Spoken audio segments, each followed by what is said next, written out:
अरे कभी बारिश की बूंद को बहुत ध्यान से देखा है? ऊपर से तो बस साफ पानी लगता है ना, जो सीधे आसमान से गिरता है।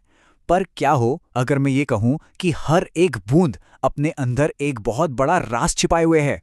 आज हम मिलकर इसी राज से पर्दा उठाएंगे। तो सवाल यह है कि क्या सच में हर बारिश की बूंद में कोई राज होता है?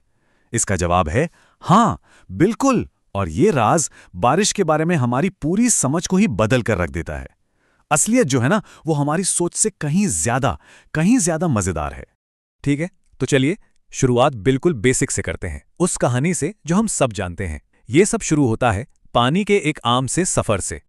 हम सब ने स्कूल में जल चक्र यानी वाटर साइकिल के बारे में तो पढ़ा ही है ना?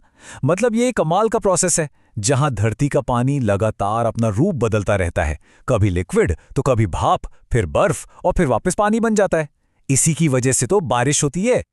ये तो हुई जानी पहचानी कहानी। पर कहानी में एक ट्विस्ट है। जब बात बूंदों के बनने पर आती है ना, तो जो हमें लगता है वैसा होता नहीं है। और यहीं से मामला दिलचस्प होना शुरू होता है। और यहां एक चौंकाने वाली बात पता चलती है।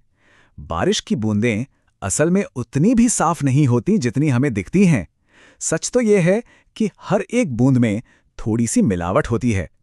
और मजे की बात यह है कि इस मिलावट के बिना शायद कभी बारिश हो ही ना। तो सवाल यह है कि ऐसा क्यों?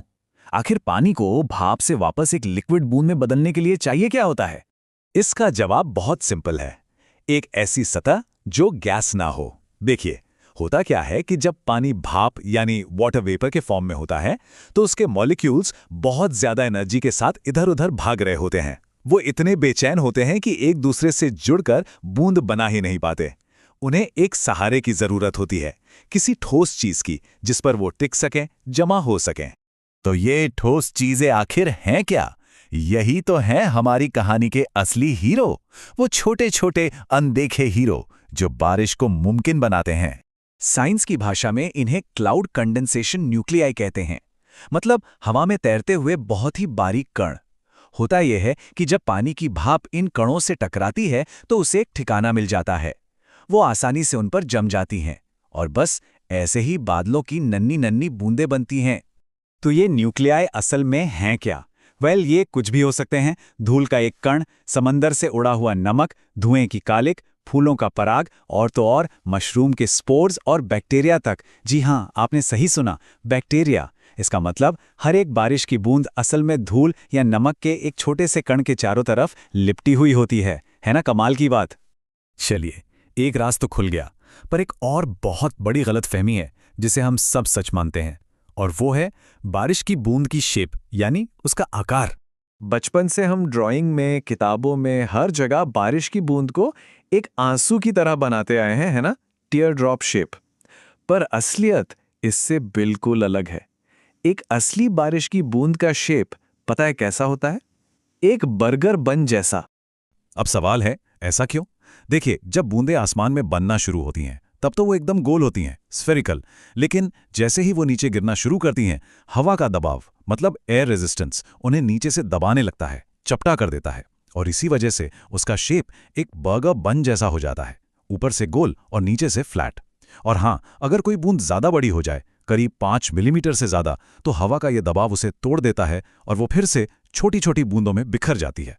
तो हमने धरती पर बारिश के 2 सबसे बड़े राज तो जान लिए, लेकिन चलिए इस सफर को एक आखिरी और शायद सबसे हैरान करने वाली जानकारी के साथ खत्म करते हैं। एक ऐसी बात जो हमें पृथ्वी से बहुत दूर ले जाएगी। क्या आप सोच सकते हैं कि हमारे सोलर सिस्टम में दूसरे ग्रहों पर भी बारिश होती है? होती है, लेकिन वो पानी की नहीं होती। कहीं सल्फ्यूरिक एसिड बरसता है तो कहीं मीथेन की बारिश होती है। ये बात हमें याद दिलाती है कि ये यूनिवर्स वाकई कितना बड़ा और कितना अजीब है। तो अगली बार जब बारिश हो ना, तो बस इतना याद रखिएगा कि हर बूंद अपने साथ एक पूरी कहानी लेकर आ रही है। धूल के एक कण से शुरू हुई कहानी, बर्गर बन के आकार में ढलकर आप तक पहुंचने की कहानी। और ये हमें सोचने पर मजबूर करता है ना कि हमारे आसपास और कौन-कौन सी ऐसी साधारण सी दिखने वाली चीजें हैं जो असल में बिल्कुल असाधारण हैं।